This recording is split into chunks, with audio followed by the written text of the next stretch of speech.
I'm really excited to be doing this video because I have had several requests to do some comparisons between the 35mm 1.4 Sony and the Sigma 35mm 1.4 for Sony FE mount, which I did a review on. Lots of people asked me to do a direct comparison between the two, and that's what we're going to do, getting started in just a second.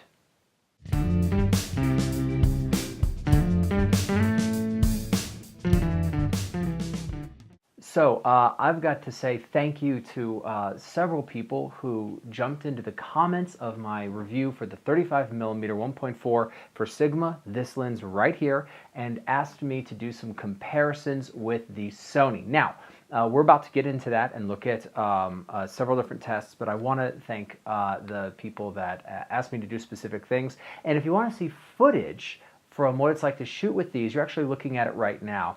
This first part of the video is being shot on the Sony 35mm 1.4, and then the end of the video I'm going to switch lenses and you're going to see that footage shot with this one, so that you can see if there's kind of a contrast and color difference that you see between the two shot on the same camera.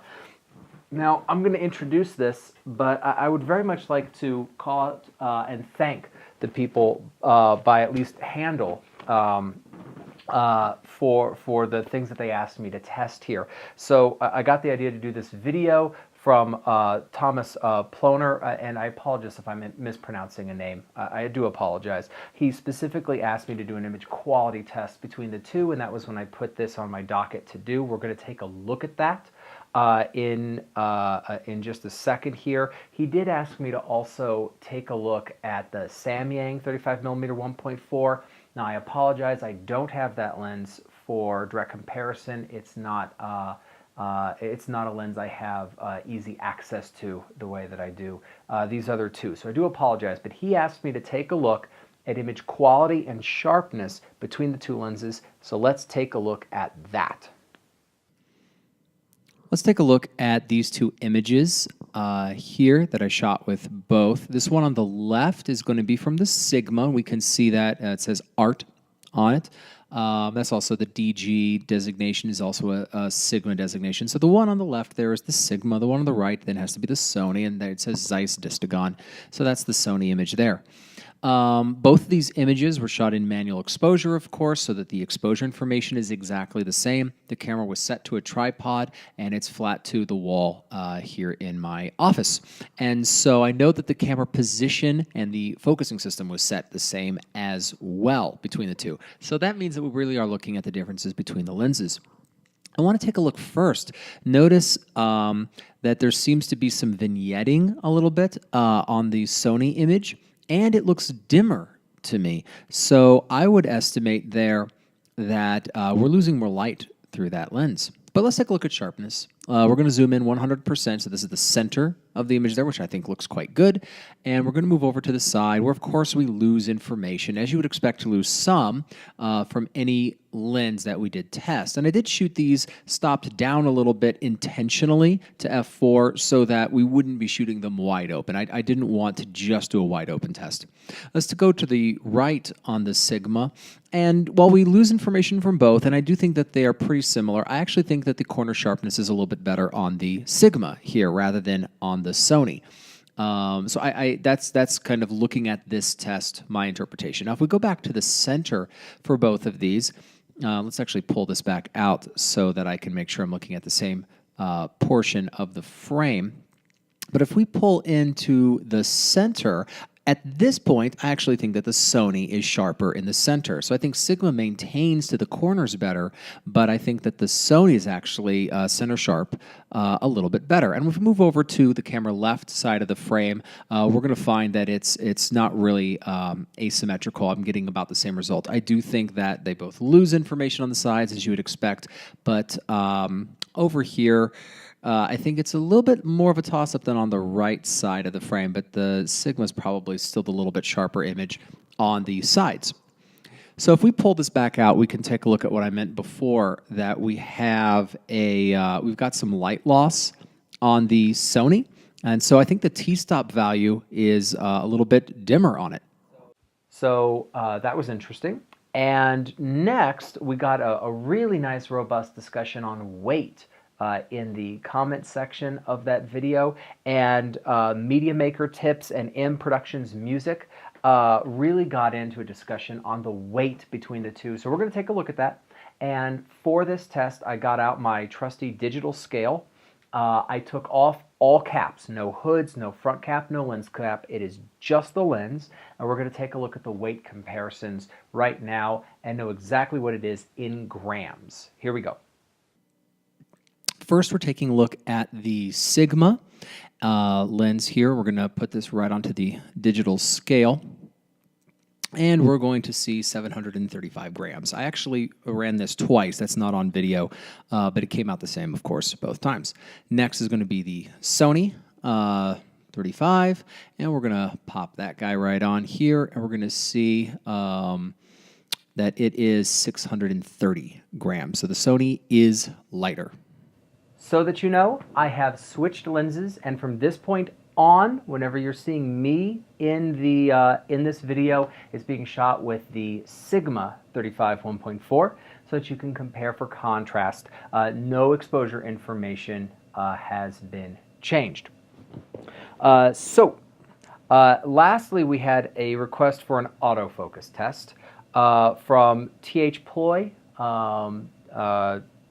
Sorry if it's an abbreviation, my apologies, but for an autofocus test between the two. So I did set this up, and for the first time on this YouTube channel, I get to break out my Atomos Ninja. So that was cool to break out, and you're going to see this recording. This is not recorded video from the Sony. This is recording what the shooting experience is like from the point of view of operation on it. Now, sadly, the autofocus crosshair does not transfer where it is through to the Atomos Ninja, so you won't see that being transmitted, but you will see, I think the most significant difference between the two lenses is this aspect right here. So here we go. This first test is the Sigma, and I was pretty disappointed here. I was moving autofocus crosshair with the touch system on the A7R III from the microphone to the guitars, and it definitely hunted. And I did this several times in order to make sure that it wasn't a one-off, that it wasn't something that it was a fluke. And we're going to see it hunt pretty regularly as I move from front to back. And so that you know the tripod position and the exposure information on the camera does not change as we switch from here, which is the Sigma, to the Sony test, which we're going to switch over right now. And now we are in the Sony. And we're going to see here as I go back and forth that it's going to find focus much faster. It's smoother, it's faster. I wouldn't say more accurate. The Sigma is perfectly accurate, but it definitely hunts as it's trying to work and as it's trying to acquire focus. In terms of still photography, for like a portrait shoot, that may not affect my life, but the autofocus for the Sigma in video is something I would not want to work with. In fact, in this next section, shot with a Sigma, here you can actually see it hunt on my face in this last portion of this video. And so now, let's just take a look at the two lenses, size, feature set, what they look like, so that you can kind of get a feel for them in working with them in operation, and any other additional questions that we have regarding these two lenses. Let's take a look.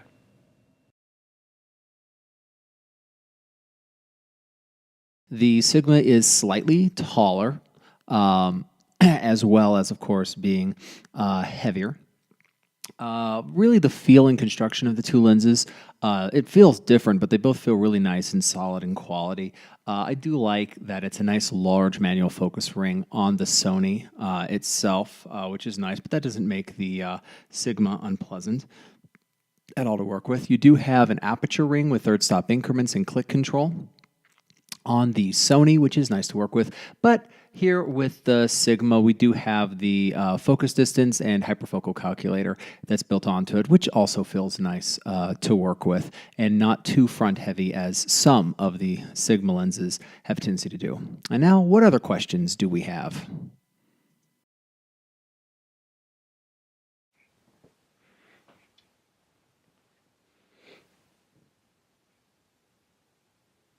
No.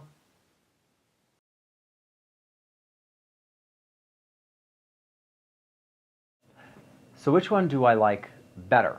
I was on the fence until the end there with the autofocus test, but I have to say that pretty much flat out, I like the Sony better. The autofocus was just flat out smoother.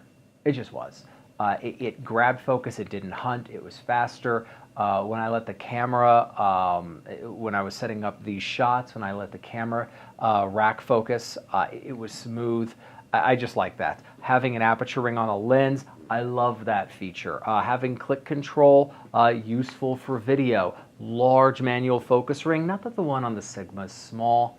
The Sigma has the hyperfocal calculator, and I love that. This is not a full review of this lens. It's not going to get a totally important and not at all arbitrary rating. I'm not going to make a determination on whether or not it gets a point for dopeness. We'll have to wait to see if I do a lens review full on of this guy here, but I like it better, just straight up. Now, do I like it $600 better, $700 better? That I don't know. So I think it's going to depend on your purpose. If you are running AF, especially AF for video, it's worth the money right there. If you really like the feel of running an aperture ring, particularly an aperture ring when doing video, this is the lens for you. If you're doing a portrait kind of shot and you don't need the speed, I'd probably buy the Sigma, because the feature set difference is not worth the money difference to you. That's what I would say there.